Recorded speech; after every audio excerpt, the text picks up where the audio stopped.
Merci. La parole est maintenant à Madame Nadia Sollogoub. Merci madame la présidente, monsieur le ministre, mes chers collègues, je vais aller dans le prolongement de ce que vous venez de nous dire. Nos excellents collègues de la délégation à la prospective, Marie Mercier et René-Paul Savary, nous ont produit un passionnant rapport sur les robots demain, ce qui nous a permis par la même occasion de démasquer tous les robots d'aujourd'hui, du quotidien, ceux qui parfois depuis hier se sont discrètement et définitivement installés dans nos vies. L'angle d'attaque du sujet est la crainte de perte massive d'emplois, car, comme cela a été formulé, leur arrivée dans le monde des services constitue une réalité qui porte les germes d'une révolution du travail. Or, dans le même temps, et comme vous tous ici, je suis, mes chers collègues, un acteur impliqué de mon territoire et que je sillonne le plus souvent possible.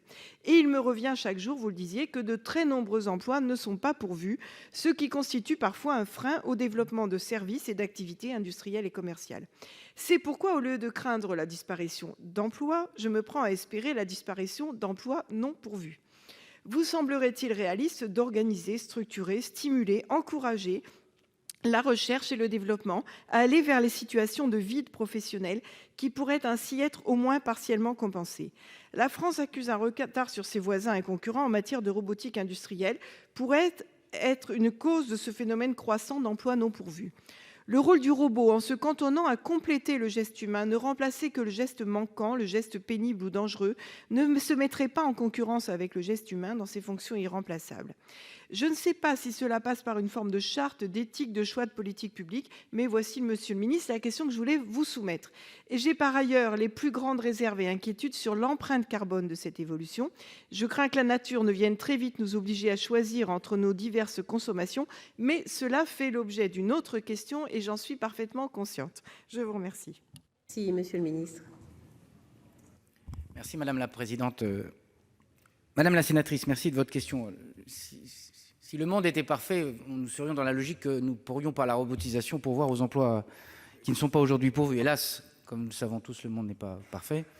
Et donc l'adéquation ne se fait pas dans ce sens-là, ce d'autant qu'il y a des emplois de demain qui ne sont pas pourvus et dont nous aurons besoin. Et donc, c'est des questions qui sont importantes. Et je finirai par cela sur la question du développement durable, même si c'est une question évidemment beaucoup plus large. Il est indéniable que le développement de la robotisation, notamment les outils de l'intelligence artificielle, auront un impact certain sur l'emploi. La révolution technologique est difficile à anticiper aussi bien en volume que sur les organisations du travail. Le taux d'adoption de ces technologies semble un peu moins important en France par rapport aux États-Unis et à la Chine.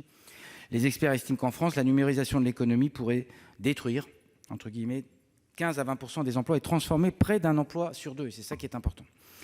Outre les secteurs industriels, ces transformations concernent déjà les secteurs des services, d'un point de vue tant quantitatif que qualitatif, et vous l'avez déjà nombreux soulevé.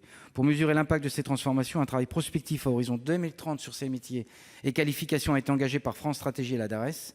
Les travaux seront livrés d'ici la fin du premier semestre 2020 et régionalisés.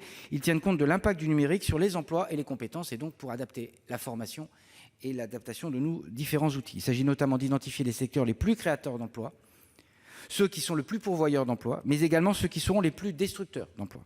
À titre d'exemple, de manière provisoire, une baisse d'environ 9% des emplois est envisagée dans le secteur de la finance ou de l'assurance, mais à l'inverse, une hausse de 36% est envisagée pour les activités informatiques et de services. Enfin, le pacte productif annoncé par le président de la République vise à construire une gestion prévisionnelle de l'emploi et des compétences de la nation sur ces secteurs-là, déclinés au niveau des territoires, parce qu'il faut bien l'adapter, comme vous l'avez dit, concrètement à la réalité des territoires, afin d'aider les entreprises et leurs salariés à anticiper, puis à faire face aux mutations. C'est cette montée en compétences généralisée qui est sans doute le levier essentiel pour atteindre l'objectif de plein emploi en 2025. Madame la sénatrice, et vous avez levé le sujet du développement durable, qui est un sujet beaucoup plus large, et assez grave aussi d'ailleurs, et donc de l'impact de cette numérisation et de cette robotisation, mais je suis sûr que la délégation à la prospective s'en est déjà saisie, puisque c'est un sujet très, très large et très vaste, et nous aurons peut-être l'occasion d'en reparler. Merci. Madame Sollogoub, vous avez du temps pour répondre. Vous ne souhaitez pas l'utiliser, donc la parole est maintenant